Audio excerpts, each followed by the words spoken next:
যে আজকের যে পরিস্থিতি, পশ্চিমবঙ্গ কি আদৌ ভালো আছে? এই পশ্চিমবঙ্গের রাজ্যে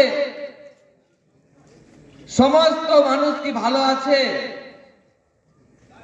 আমি যদি আজকে বলি এই কোশ্চেনটা আমাদের রাজ্যের সরকারের কাছে করি, তার কাছে কোনো উত্তর নেই। কারণ এই রাজ্যে না আছে বিজেপি ভালো, না আছে সিপিএম, না আছে কংগ্রেস, না আছে তৃণমূল, কেউ ভালো নেই এই রাজ্যে আজকের দিনে। গতকালকে দেখলেন যে একজন জেলে আছে যার নাম শাহজাহান। কত বড় সাম্রাজ্য আপনারা সেটা দেখেছেন টিভিতে। কার আমলে হয়েছে? তৃণমূল কংগ্রেসের আমলে। অর্থাৎ দিদি বলেছেন না যে আমরা তো সব উন্নয়ন করে দিয়েছি। হ্যাঁ, শাহজাহানের মতন ব্যক্তিদের আপনারা উন্নয়ন করেছেন।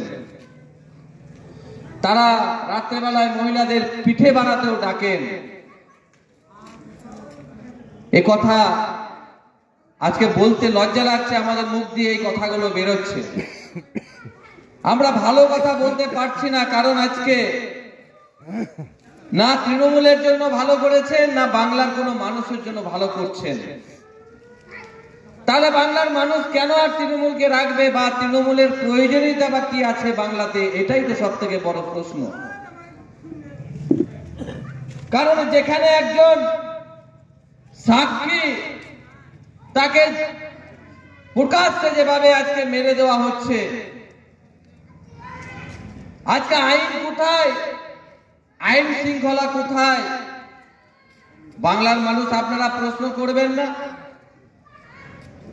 রাজ্যের মুখ্যমন্ত্রী তিনি বাংলার মেয়ে, কিন্তু কেন প্রতিদিন বাংলাতে আমরা টিভি খুললেই দেখি বাংলার মহিলারা কোথাও ধর্ষণ হচ্ছে, কোথাও অত্যাচারিত হচ্ছে, কোথাও খুন করে দেওয়া হচ্ছে।